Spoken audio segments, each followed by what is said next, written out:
All right. So I am very excited to chat with today's guest as we are going to be talking about men's health, men's hormones. And so I have Trace. Actually, hold on. We're going to redo this. So I just want to double check. Even though I listened to the podcast, your last It's name okay. Gapin, It's right? Gapin. Gapin, yeah. Gapin. Okay, I'm glad. I get it all the I time. No don't know. worries. I don't know if it was Anna. I think it was Anna that called you. That's why I think I got it She mixed up did the because whole one time, person and she called know. you Yeah, she Gapin. knew. Yeah, Okay, so it's yeah. Gapin. Okay. All good, man. No worries. Okay. All right. Take two. So I am super excited to chat with today's guest on men's health. We're going to be talking about men's hormones and, of course, tying it into thyroid health. So I have Dr. Tracy Gapin, who is a board certified urologist, a world renowned men's health and performance expert, and the founder of the Gapin Institute for High Performance Health. So, Dr. Tracy is a thought leader, a professional speaker, and the author of the best selling books Male 2.0 and Codes of Longevity. He has over 20 years of experience focusing on men's health, human performance, and longevity. And he's been featured in Entrepreneur Magazine, Dave Asprey's Biohacking Conference, as well as NBC. And recognizing our healthcare system is broken, Dr. Gapin created the proprietary G1 program designed to help entrepreneurs optimize their mind and body to function at the highest level. And thank you so much for joining us, Dr. Gapin. Oh, thanks so much, Art. Glad to be here with you today. Yeah, this is going to be fun. And before we really get into the men's health and hormones, can you talk about what led you to taking more of a functional medicine approach? Because for years you had just a Sure. general urology practice, correct? Yeah, exactly. I like to say I'm a recovering urologist. I spent 23 years in traditional allopathic medicine as a very busy clinical urologist, doing robotic surgery every day, treating prostate cancer, kidney stones, you name it. And about halfway through my career in urology, through my own health issues, I came to realize that we were really failing men. And I found that we were great at treating disease, treating symptoms, treating problems, but really bad when it comes to helping men with the common issues that they complain. I want to have more energy and focus. I want to lose weight. I want to have better sex. And what I got to do to live longer. And I found that in traditional medicine, as a quote men's health expert, as the urologist that I was, we didn't really have the answers for that. And so selfishly to overcome my own health issues, I started going down rabbit holes, and I started studying and getting certifications and going through courses and programs and research. And I fell in love with precision medicine and epigenetics and functional medicine and wearable technology and peptides and all this amazing world around regenerative medicine and longevity. And I put all these concepts together, and I created what is now the G1 program. And I was able to transform my own health. And when I shared the same approach with my patients, they had the same great results. And so many years ago, I made the decision that it was time to step forward and to really commit myself to doing this. And so I made the very massive decision to jump off a cliff a few years ago, and I stepped away from traditional medicine, and I launched the Gapin Institute for High Performance Health, where I can now spend all of my time working with high performing individuals to help them with those challenges that I mentioned. I want to have more energy, I want to lose weight, I want better sex, and I just want to live longer. And it's fun. Love what I do now. All right, wonderful. And I know you're in Florida. Is it Sarasota, Florida? That's right. Yeah. All right, awesome. So let's dive into the hormones. What are some of the main reasons why so many men have low male hormones, especially with an emphasis on testosterone? Yeah, great question. We could look at things like our crummy diet, the standard American diet with the high trans fats and the pro-inflammatory, omega-6 fats and the high processed refined carbs and sugars. We can look at the stress in our daily life and, the chronically elevated cortisol that men are suffering with, as we know, crushing our gut and putting us in a catabolic state. We could look at the poor sleep we're experiencing. We could look at the lack of exercise in our sedentary lifestyles. We could look at all these factors that could definitely come into play. But without question, in my opinion, the single biggest factor when it comes to low testosterone is endocrine disruption. It's toxins in our environment that are crushing our health. We can look at toxins in our food. We can look at toxins in our water. We can look at toxins in our personal care products. There are toxins that are around us each and every day that studies have clearly shown are crushing endocrine function. They crush thyroid hormone function, obviously. They crush testosterone, especially. Yeah. Any specific ones? I mean, there's the obvious ones like drinking out of plastic water bottles and other sources Yeah, of plastic with the xenoestrogens. yeah, exactly. Yeah, we know that BPA and phthalates, obviously, those are used to make plastic water bottles, plastic food containers, plastic food containers. They're used to line metal cans. They're ubiquitous. They're almost everywhere. But we can also look at things on our food, like our crops are sprayed with chemicals, pesticides, herbicides like atrazine. Atrazine is the second most commonly used herbicide behind glyphosate, clearly shown to crush testosterone function in men. We could look at a lot of the chemicals in our personal care products. We could look at things like, laundry detergent, especially, we are washing our clothes in these laundry detergents that we're then bathing our skin with on a daily basis that we're absorbing. And these chemicals have been shown to clearly crush hormone function. And so it's about, recognizing where these toxins are and making the little decisions every day to avoid them. And of course, that's a big reason to try to eat organic, try to use natural cleaners, cosmetics. Absolutely. Yeah. Yeah. And A big one is our water supply. A lot of people aren't aware of this, but men in this country are on birth control. And I say that jokingly, but our water supply is tainted with synthetic estradiol, which is from women's birth control. And this synthetic estrogen does not get filtered typically very well by our water treatment plants. And so what happens is we are drinking synthetic estrogen, and what it's doing is it acts like glue to an androgen receptor. It binds to the receptor, doesn't let go, switches it on, and it never turns off. And that disruption, that estrogenic effect, is really what's crushing testosterone production and function. yeah, so I imagine both the water that we drink and we bathe in, or is it mainly just the oral consumption? Yeah, I mean, good question. Certainly, when you're bathing, it comes into play as well. But it's such a short contact time. When you're taking a shower, you don't tend to absorb it nearly as much through your skin. So it's much more of a factor of the water that you're drinking. Especially, you mentioned plastic water bottles, obviously, but anytime you're drinking water is going to be in your body longer. I carry, everyone sees me. I carry a stainless steel water bottle everywhere I go. I use a water filter at home for my water and ice. And I think that's one of the biggest sources of estrogenic stimulation in our body. All right, so we got the chemicals from just the food, the cosmetics, the cleaners, the water.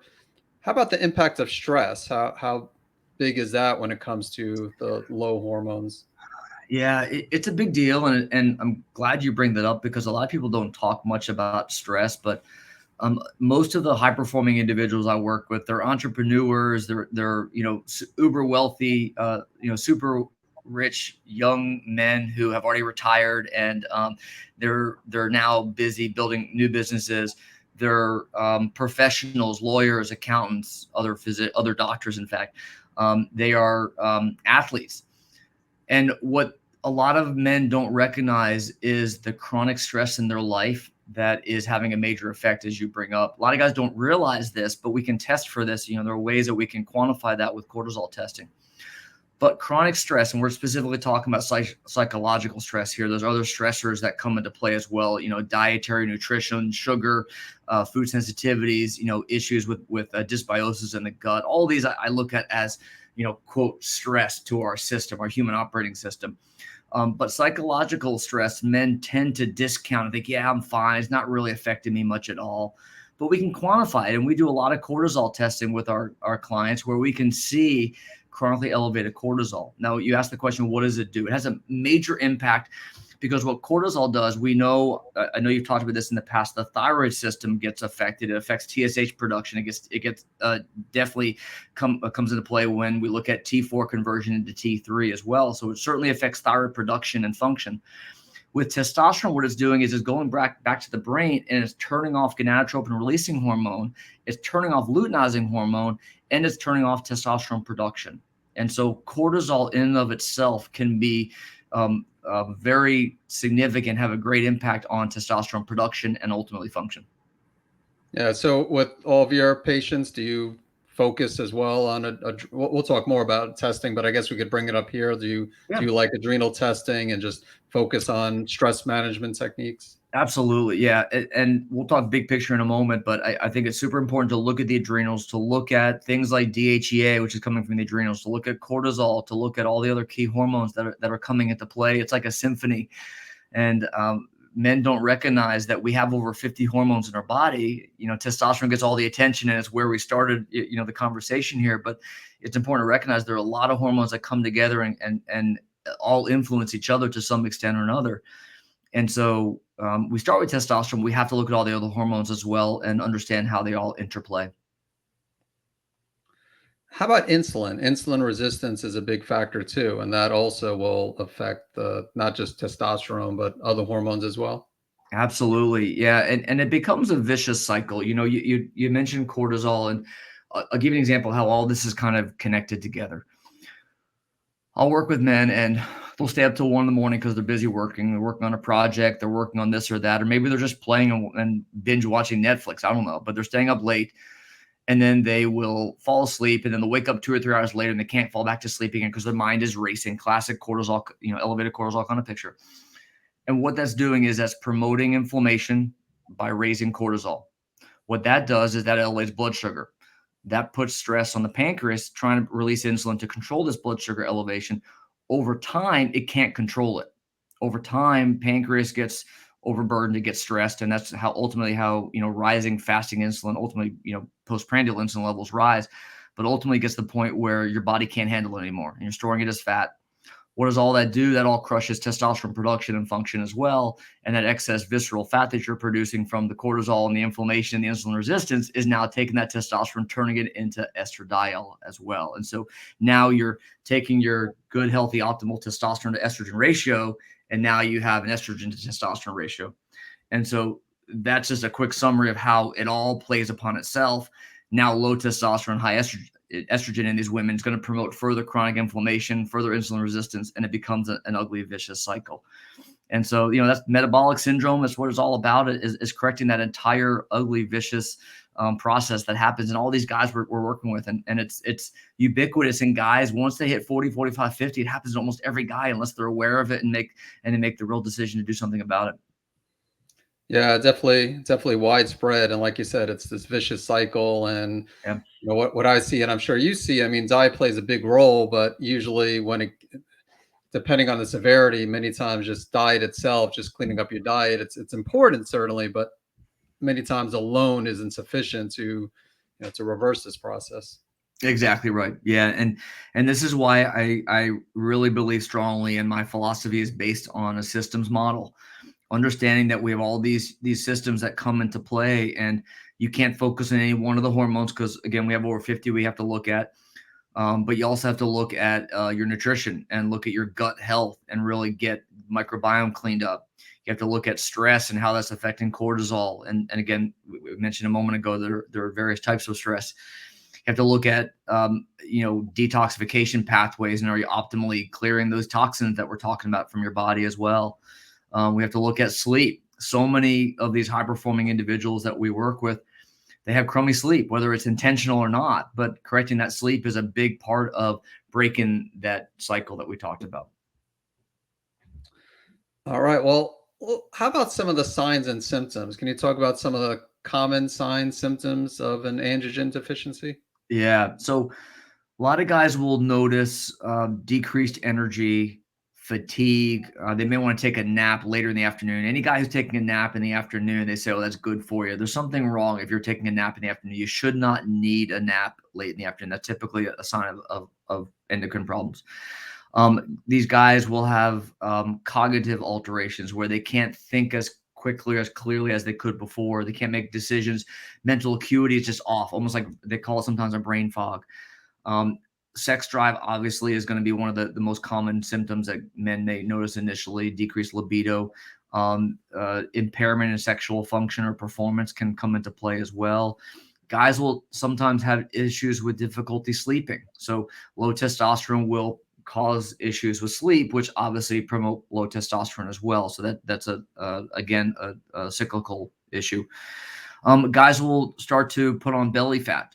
They'll notice that they have that donut of fat around their belly that they can't shake. And I've seen so many guys who will say that, I've been running the treadmill every day, I'm eating perfectly clean, I can't seem to lose weight. When I hear a guy say something like that, it makes me think of issues with hormones, and it typically centers around testosterone as one of the first parts of that. Now, you mentioned earlier a little bit about thyroid. So, can you talk also about the impact of thyroid hormone on Yeah. when it comes to testosterone? Yeah, it's interesting. So many people think that thyroid issues are solely a female problem, but they're not. And we see a lot of guys who have most commonly hypothyroid, clinical hypothyroidism, that's undiagnosed, that they don't realize is a problem. I see so many men, hundreds of men over the last 20 years now, who come to see me. I'm on testosterone already, doctor, but I still feel like crap. I can't tell you what it is. I just have low energy. I can't lose weight. I'm sluggish, and they end up having great testosterone levels, but really crummy T3 levels. A lot of these guys have issues with metabolism, energy, can't lose weight, issues with poor sleep. A lot of it is associated with, as microbiome issues definitely come into play here as well. But there's this common finding that almost every man that has low testosterone will have some element of at least subclinical hypothyroidism as well. We know that elevated TSH will suppress LH production from the brain. So hypothyroidism, high TSH will suppress gonadotropin releasing hormone effect on the pituitary. So low LH therefore leads to low testosterone. So there's a clear connection there. And obviously there's also common variables where, just like, chronic inflammation, insulin resistance, microbiome issues, stress can affect thyroid. Those same underlying etiologies are affecting testosterone production as well. So very common to see guys with both testosterone and thyroid issues. Yeah, and one thing that caught my ear is you said T3. So I know when we talk about testing, Yeah. that when it comes to testosterone, you focus more on the free testosterone than the total testosterone. Not that total testosterone isn't good to test too, but same thing with the thyroid. The T3 is the free form of the Exactly. thyroid. That's Yet right. many doctors just look at the TSH and the T4 and neglect that T3. Eric, it kills me, man. We have a couple endocrinologists here in town that I've gone to war with the fact that I've had patients who will come in and they're being told that their Synthroid's working great, their TSH looks great, and they've never even had their free T3 checked. And you check their free T3 and it's like 2.8 or something. And you fix that, and it's amazing how that can drastically impact their life and change their brain function, their energy, they're alive again. And so this is a great example of how so often it's not testosterone, it's some of the other hormones that definitely come into play as well. Yeah, I definitely agree. Yeah. And then, so a number of people listening to this also have, or they have hyperthyroidism. Yeah. And so with hyperthyroidism, typically you get elevated sex hormone binding globulin. And so Right. typically with that pattern, you would expect to see lower free testosterone levels, correct? Yeah, you're exactly right. Where high SHBG will bind to testosterone, so you're exactly right. Free T will be lower, and in those cases, it's tough to artificially lower SHBG. There are not a lot of great maneuvers that'll do that. What you typically need to do is just simply go higher on their testosterone therapy to get the free testosterone to where it needs to be.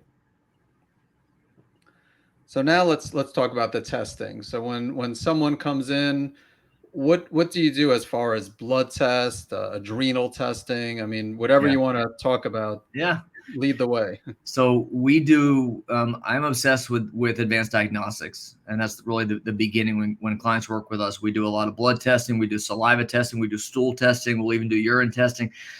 So blood testing, we're looking at all the major hormones. We're looking at obviously testosterone-free T. We're looking at estradiol. We're looking at DHEA sulfate, which is a common problem in these guys as well. It's a fairly misunderstood hormone, but it's very important when it comes to men's health. It does help men with a lot of the same things that testosterone is responsible for. So energy, mood, metabolism, that sort of thing. A lot of guys are deficient in DHEA. I'll find also that if men are on testosterone therapy, their DHEA sulfate levels will typically be much lower than they need to be as well. So it does suppress DHEA production very commonly. In women, it tends to stimulate DHEA levels for whatever reason. I don't think we clearly understand why, but in men, DHEA levels are definitely suppressed when they're on testosterone therapy. So we look at DHEA. We certainly look at free T3, free T4, thyroid, TSH. We're looking at the thyroid antibodies, of course. We're looking at markers for growth hormone. IGF-1 is not perfect, but it's an easy serum test to assess growth hormone function, understanding its limitations. Looking at insulin, we look at fasting insulin. We look at homeostatic assessment of insulin resistance. We look at fasting blood sugar, of course, as well. Look at a lot of micronutrient levels, a lot of advanced lipid markers as well, which can be closely correlated with insulin resistance for sure. Look at the urinary testing. We do a lot of salivary testing. We look at a lot of cortisol in men, recognizing that they all tend to have some element of adrenal dysfunction, whether they're hypercortisolism or whether they've already crashed and they need support, or somewhere in between. It's pretty common.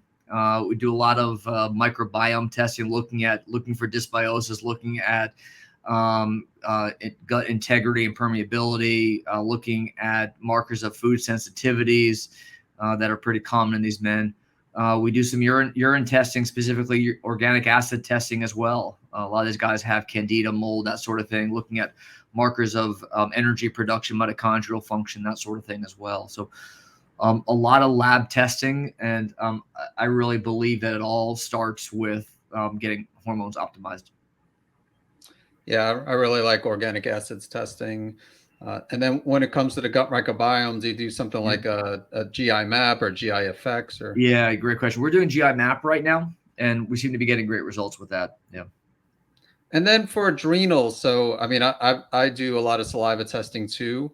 I do also some dried urine testing. So do you also do sometimes Dutch testing as well? We do Dutch testing as well. Now, you bring up a good point. I love Dutch testing when we're looking at estrogen metabolism, looking at the 2,4 and the 16 hydroxy estrone metabolism of estrogen, of testosterone into estrogen.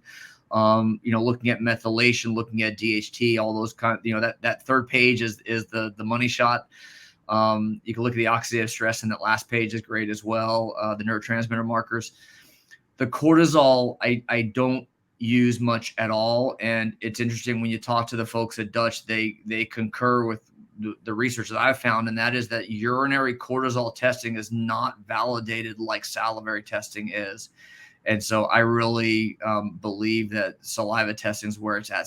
Serum would be great, but you can't do that nearly as easily. So salivary, in my opinion, is where it's at when we're testing cortisol.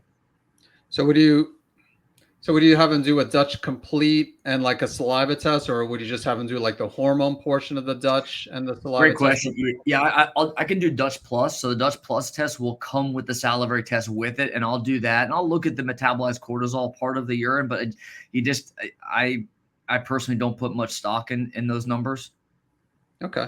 And then with the Dutch, yeah, that's good to know. Thanks for sharing that. And with the testosterone on Dutch, I'm sure you've noticed this too, that a lot of times it's low, and even on the report it says that false.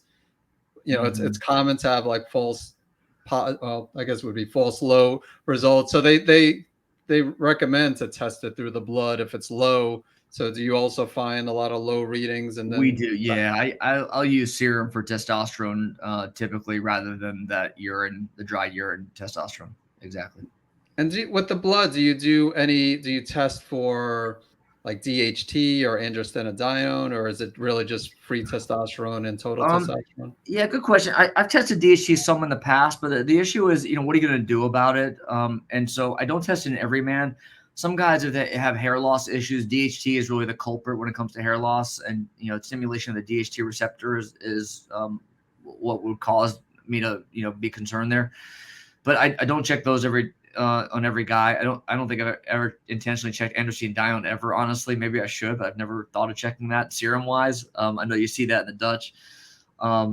Yeah, it's a good question. You see that on some of the organic acid, or I know the HUMAP test. You can see that on there as well. But yeah, I've never tested the androstenedione. Do you test that? I don't. I was asking you because you're the expert. I want to make sure that I Yeah, shouldn't be testing I've that. never seen a value for it, and when I have checked DHT, I don't really know what the heck to do with it. And so let's say that you check DHT and it's high. So let's follow this. What are you going to do then? Well, if the guy's not having any symptoms from it, any major androgenic side effects from it, then I'm not going to necessarily do anything about it. If he is having problems like male pattern baldness, issues like that, or excessive acne or whatever, and we decided to block that, what are we going to do? It's going to be a 5-alpha reductase inhibitor like finasteride. And I know from the research out there with post-finasteride syndrome that could be pretty devastating when you can crush a guy's sexual function permanently, irreversibly with that drug, that I honestly try to avoid if I can. So coming back to the beginning, that's kind of why I don't order it, because what am I going to do if it's high? Probably nothing. And so I only order tests if I'm prepared to do something about the result. Yeah, I mean that's a great response, because I mean why else do a test if you're not going to take a specific action based on the test results? Then it's really wasting the patient's money and just doing it for no reason. So I'm glad you. There you go. But I'll do it every now and then. I'll do DHT, but it's not on my standard lab panel. Yeah. All right, wonderful. So let's talk about increasing testosterone, and I'm sure you get a number of people, and I'm going to ask you here right now, like what can someone do to increase it naturally? Does it depend, and can they increase it to a healthy level naturally? And maybe it depends on how low it is. There you go. Yeah, wonderful question, Eric.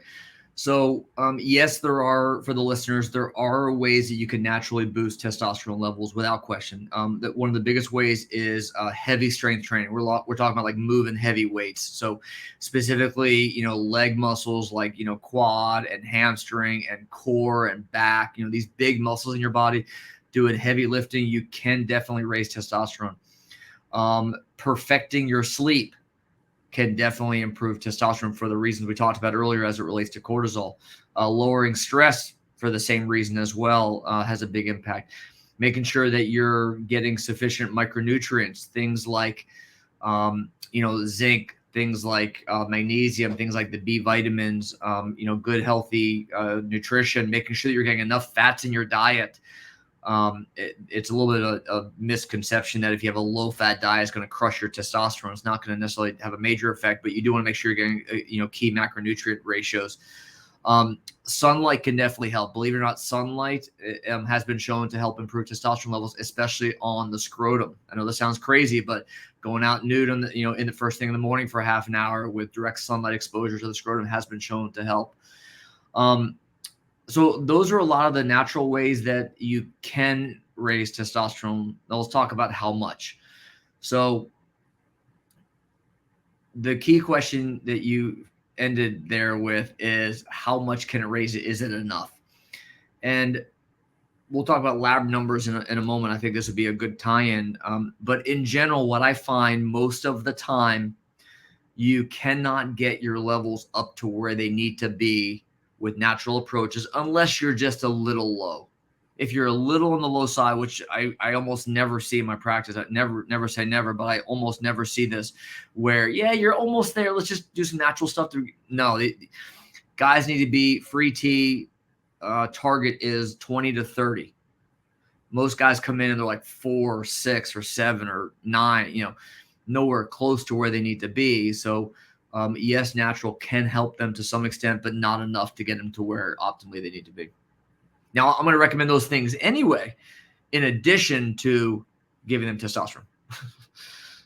Yeah, makes sense. You don't want to just give testosterone. Yeah. You want to also try to address if they have adrenal imbalances and there you go. The endocrine disrupting chemicals. So yeah, it makes sense to address those. And I know you're focused more on the free testosterone, but is there an optimal range for total testosterone that you like to see? It really depends on the SHBG. So I've had guys. So again, assuming that our target is 20 to 30, I've had guys where total testosterone of 800 meant a free T of 21. Awesome. I've had other guys with a total T of 1400 and their free is still 12, purely based on the SHBG levels. And so total testosterone can be a guide for men where you kind of know where their SHBGs are and they're consistent. But in general, the free T is really the critical number there. Yeah, thanks for giving that example. Yeah, So sure. you really Yeah. do need to do the free Absolutely. testosterone. Yeah. I've seen it across the board. Yeah. How about estrogen? Is looking at estrogen in men important? I know you mentioned Dutch, Yeah. but as far as I don't know if you do blood testing like estradiol or total We estrogens in do. men. We do. Yeah. And this gets into some fun, controversial conversation. So, estrogen is not the enemy, first of all. A lot of guys think that estrogen is the enemy and we got to lower it and get it down as low as we can, but that's not really accurate. Estrogen is actually incredibly beneficial. It's helpful for men when it comes to sexual function, when it comes to energy. And we know that estrogen has massive benefit when it comes to cardiovascular health. This is why postmenopausal women are given estrogen, not only for symptoms and quality of life, but also we know that it has some protective benefits. So for men, estrogen is not the enemy. What's important really is the balance between testosterone and estrogen. And so a lot of guys come in and they're insulin resistant and they're obese and they have super low T and they have very high estrogen. And, in those situations, we want to get estrogen down, not by blocking it or giving a medication to do so, but by reducing visceral fat, by improving testosterone levels. And that will help with that ratio. So when working with men, I do assess estradiol in all of them, but when it's elevated, my main question is there a problem? Are there any side effects? Or is there any reason why we need to lower it? The main side effects that men would get from elevated estrogen would be breast tenderness, breast enlargement. They're moody, they're crying over puppy movies, they're excessively tearful, and they're just emotional. We had a guy actually just this morning who had some rage issues where he was like angry and short temper, short fuse kind of stuff. And that's typically not what you see from high estrogen. You're more emotional and effusive and crying kind of picture.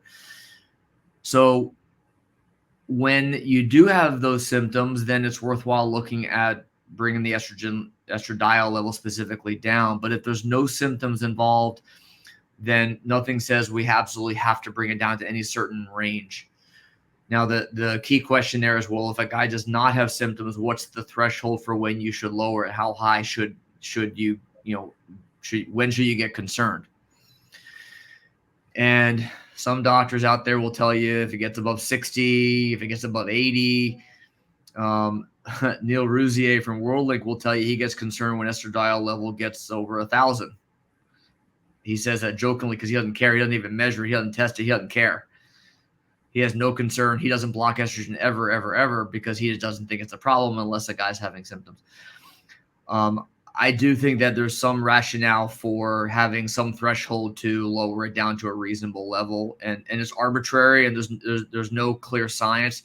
Interestingly, there's no science that shows estrogen in men is harmful, and this was for me quite shocking when I heard this, and I went and looked, and you cannot find anything that says estrogen specifically in men is harmful. It's really more the ratio and the balance of your hormones altogether.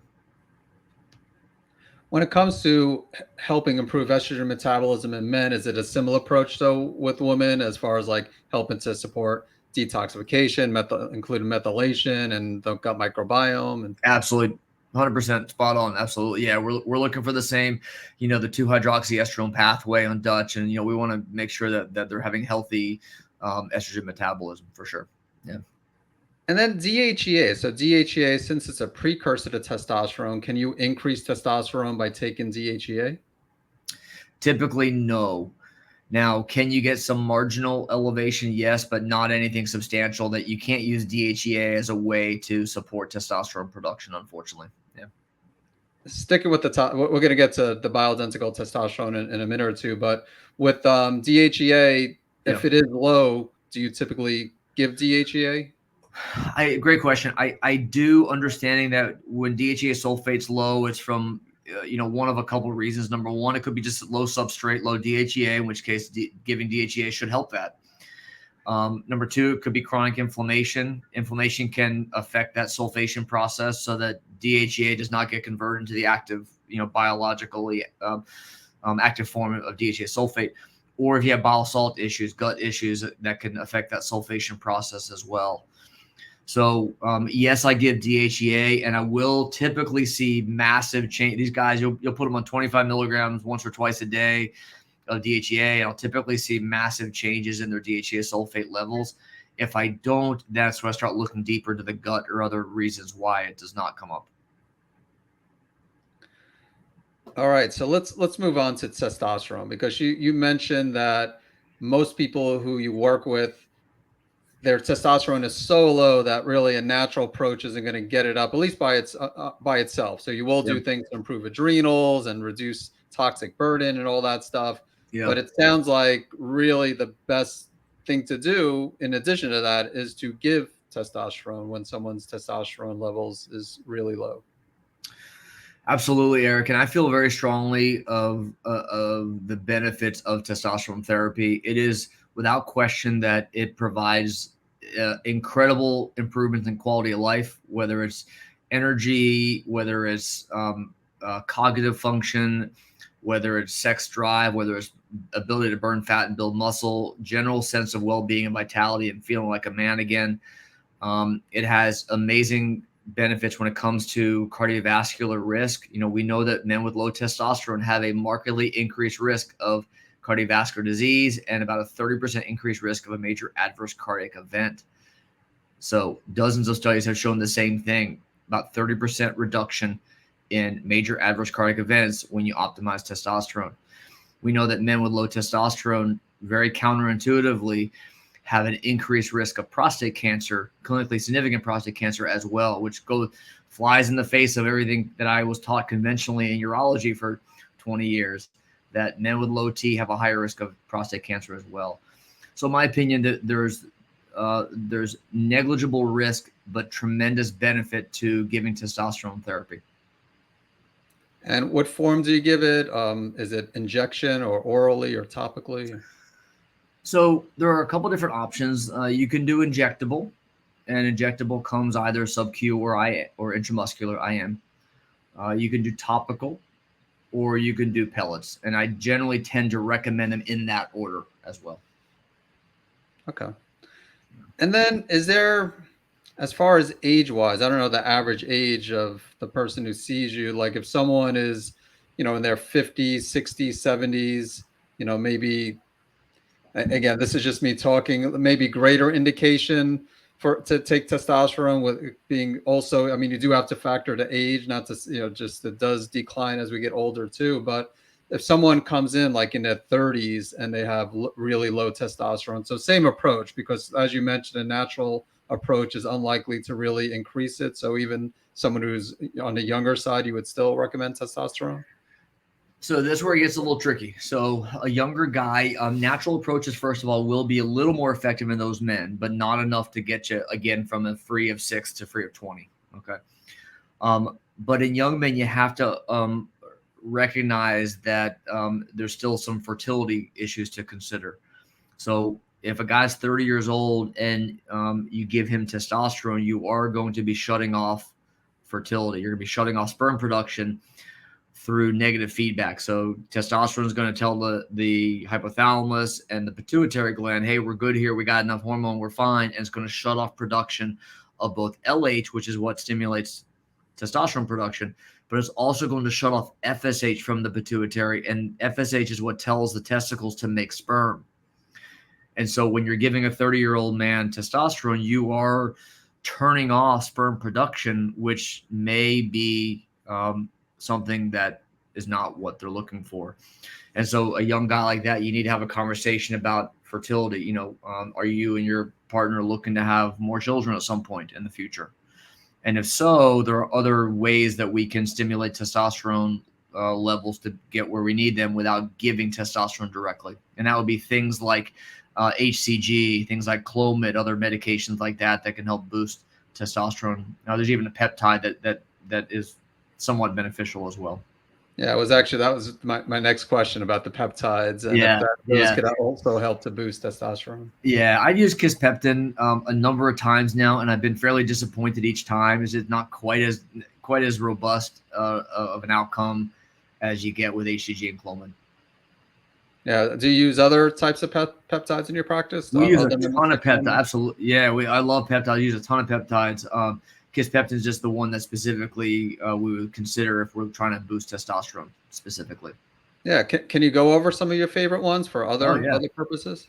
hell yeah. So we use a lot of peptides for boosting growth hormone production. So you mentioned, the average age guys in our 50s and 60s. We tend to see guys typically between 40 and 60 or so. That's the typical male that we'll see. And we see women as well. I have a nurse practitioner who focuses on the women. Same approach, but with the women.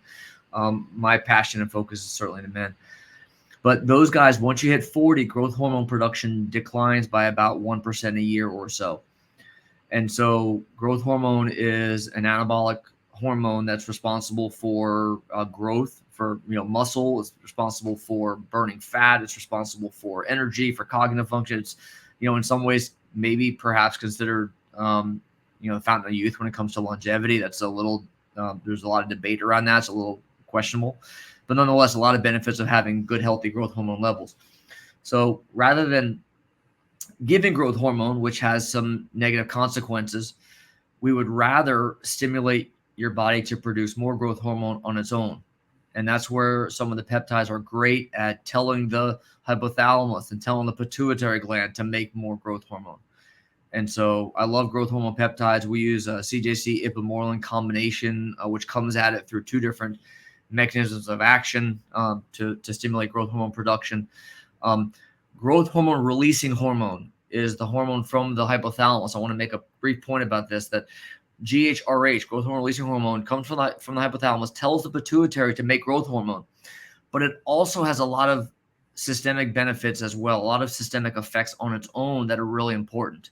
When you give growth hormone through negative feedback, you're turning that off, which you don't want. And so CJC 1295 is a growth hormone releasing hormone peptide that works very similarly to have those same benefits that you're looking for as well. So that's why that one's so beneficial. Testosterone is another growth hormone releasing hormone peptide as well. Ipamorelin is a ghrelin receptor peptide that's paired with CJC because it will, through the ghrelin receptor, it will turn off somatostatin. And somatostatin is what's kind of slowing down growth hormone production as well. So if you turn off the blocker, so to speak, a double negative becomes a positive. But by turning off somatostatin, you're increasing growth hormone as well. So those are growth hormone peptides. There are a bunch of them out there. Those two, CJC and ipamorelin combination and testosterone, are the two that we probably use most commonly, I would say. BPC 157 is a great peptide. It comes from the stomach. It's incredibly powerful for reducing inflammation, whether it's in the gut, whether it's systemically, whether it's in joints. I love BPC. Thymosin alpha is amazing peptide, comes from the thymus gland that shrivels up and involutes, goes away once you hit puberty. But it's really important for immune function, and it's great for boosting T cell production and function. So I love thymosin alpha. Thymosin beta is another thymus gland peptide that's great for musculoskeletal repair. You can give that one subcutaneously in the belly, or you could even give it subcutaneously near the site of injury for repair as well. So that's a cool peptide.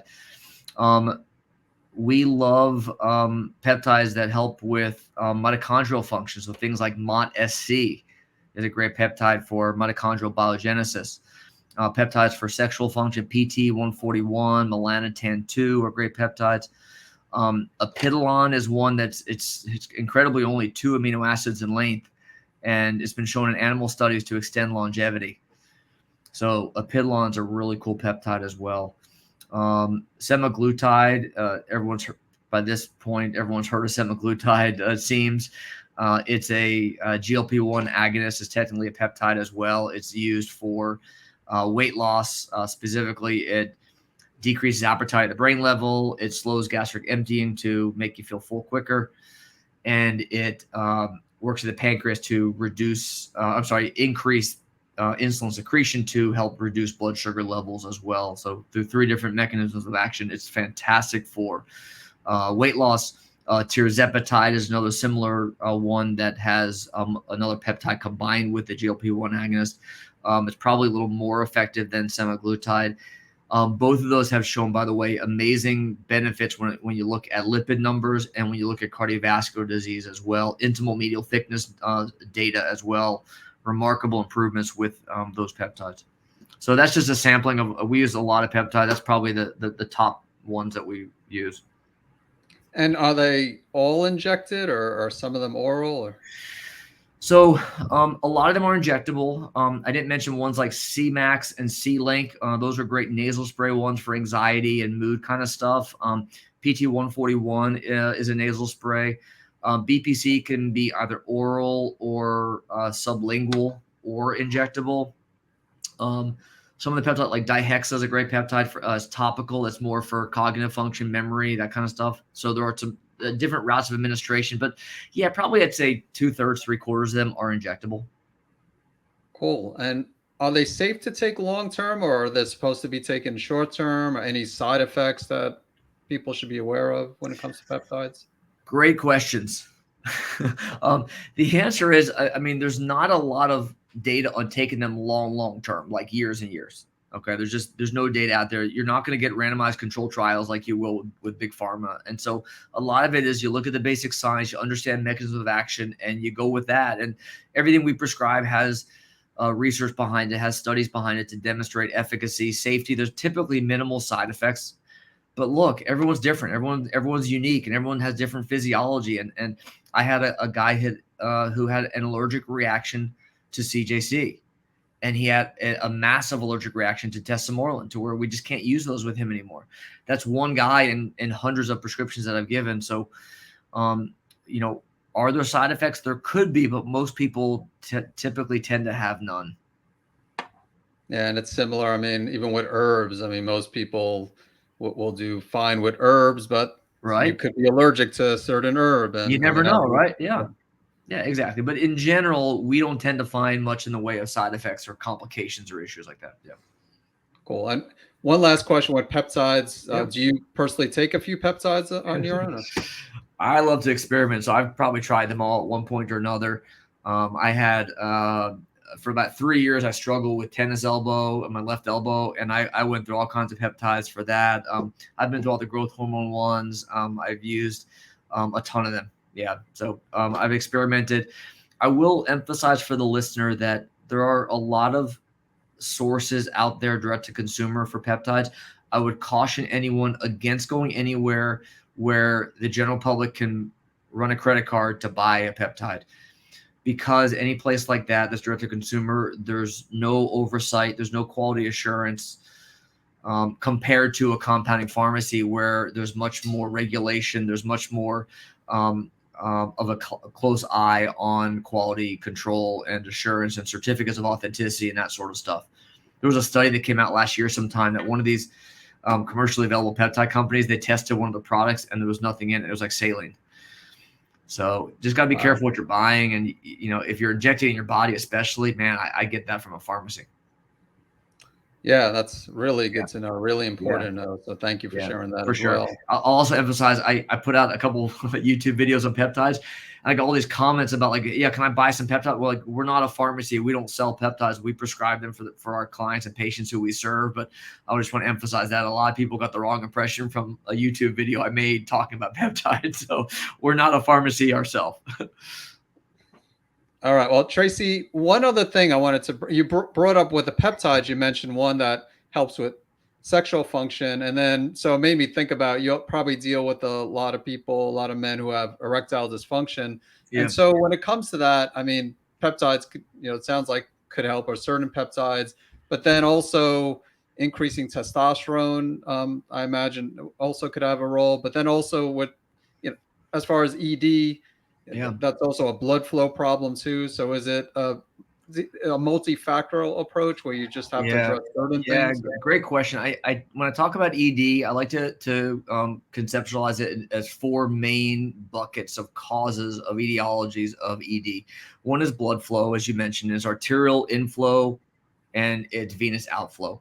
And an erection is simply, engorgement of blood that gets trapped, if you will, and that arterial inflow is dependent on nitric oxide. And so nitric oxide is one of the other hormones that we definitely, we test. Wait, I got test strips right here in my office to test nitric oxide levels, and then we know that things like insulin resistance crushes nitric oxide production, for example. So chronic inflammation crushes nitric oxide production. And so we know that, systemic issues, that gut health, that hormones, that diet can have a profound effect on blood flow. So blood flow is one, whether it's arterial inflow coming in, whether it's venous outflow, venous leak going out, that's one. The second cause would be hormones. And yes, as you mentioned, low testosterone can definitely be a cause, but sometimes it's DHEA or cortisol issues or insulin issues, or even growth hormone, thyroid, other hormones can definitely affect it as well. But yeah, testosterone is probably the biggest and most common culprit when we're looking at ED. Third bucket would be nerve function. You need normal nervous function down there for an erection. So make sure there's no issue with neuropathy, especially if someone's diabetic, looking at any history of pelvic trauma, pelvic surgery, prostate surgery, colon surgery, stuff like that. That's the least common of the categories that we tend to see issues.